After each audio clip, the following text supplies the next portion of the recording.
was easily the worst day of my life. I was on the freeway driving a car, and I was pulled over by the highway patrol, and I panicked.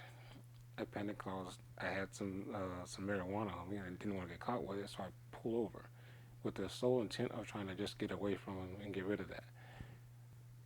Once I got rid of the weed, I still panicked. I just didn't want to go to jail, so I tried to get away. I jumped out of the car and I ran. So I was on the right shoulder of the freeway, and I crossed over to the left shoulder. I thought I was jumping over a center divide.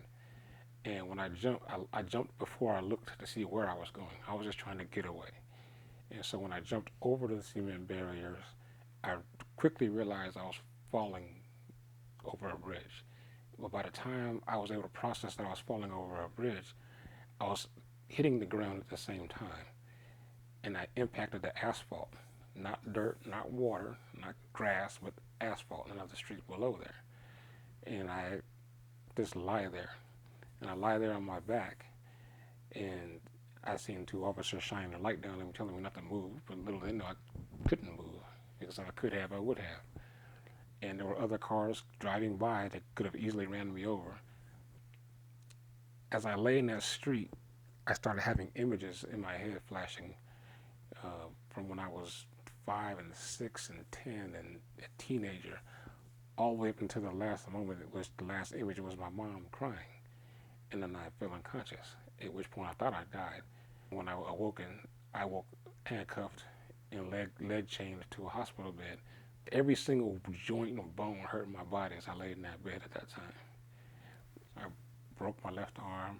I broke my femur bone, which is the largest, strongest bone in your body, and I broke it in 5 places. I broke my right hip. I broke my jaw. I knocked some teeth out. But I didn't suffer a broken neck or a back, which is the biggest surprise. Many of the surgeons, they had asked me, it's like, they didn't believe that I actually went through that ordeal. In 30 years of medicine, he said he had never heard of anyone falling that distance and living to tell about it. And I said, well, it happened to me.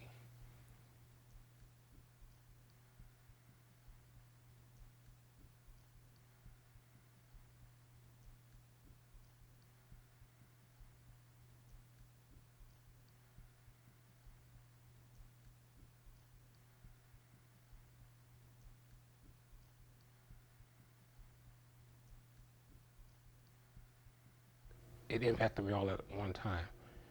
That there's just probably no way out of this. I'm going to be going away for damn near 3 decades.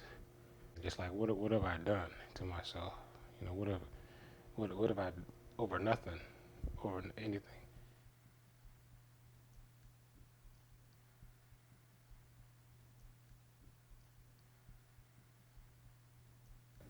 My release date at the time was 2019. That was what it was. And I knew, okay, I'm getting relatively close. I'm closer to the end than I am the beginning. I knew that. And so I had that, you get that feeling of, okay, what are you going to do when you get out? If you go to San Quentin, there's so many things that you can get caught up in if you have idle time. You just see nothing but, riots and melees and race wars and officers getting stabbed and things like that. But if you're going to sit there with idle time, let's do something constructive.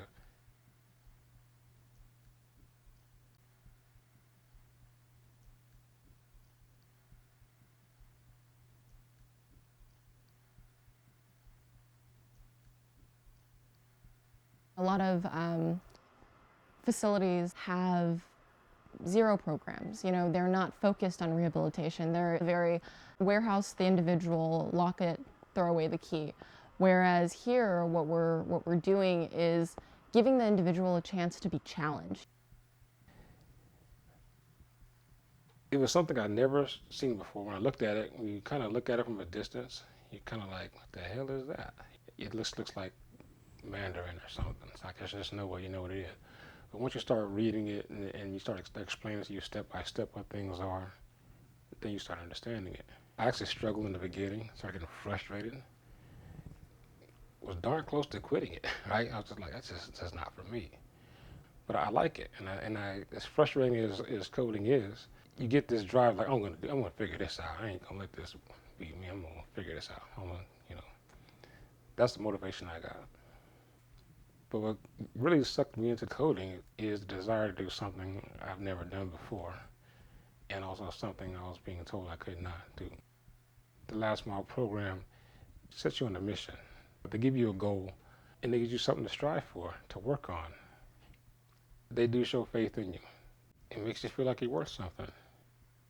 People who go through our coding program have an opportunity in the prison system at learning a viable skill that's highly employable.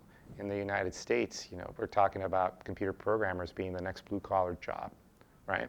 So if we're training people to have a skill that they can take back to the marketplace and there's a demand for, they're in a really advantageous place. It feels fantastic to be able to work with people who really, really want it and give it to them. Like, they're doing the hard work. They're smart and they're running with it. Well, when you're actually coding, it can be frustrating. That's what you get. And at first, I thought it was like a me thing, but also in the growth process, you learn that experienced coders have problems too. That's what they are. They're problems that you solve. And so you can get frustrated. What I try to do is instead of getting disappointed, just start accepting it as that's part of the game. That's what this life is.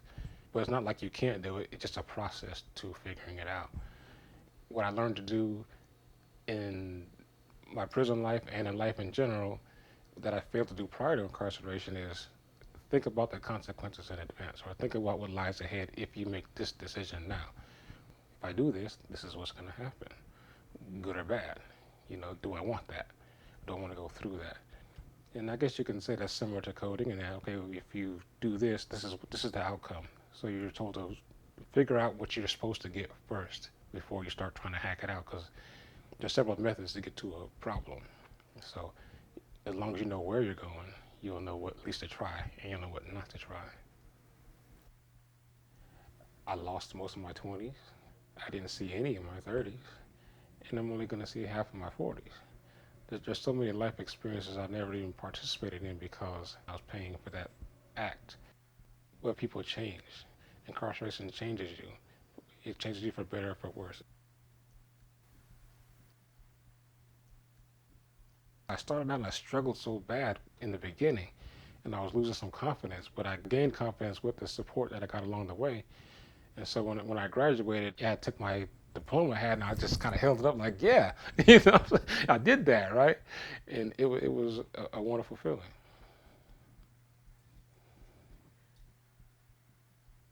I'm ready for the resistance. I'm ready for the ex-con expelling thing. I'm going to get it. I know I'm going to get it.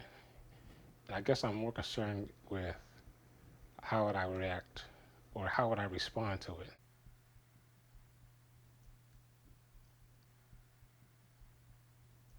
We went directly to the Golden Gate Bridge. I still didn't realize I was actually walking across it. I was just like, man, I'm not in I'm not in prison right now. I'm not in the classroom. I'm not on the yard. I'm out. I'm out. And it's like, man, I'm home. It's something that I blocked out of my mind for so long because it was so far away. And I feel a sense of just not letting anybody down. That's just where I'm at now.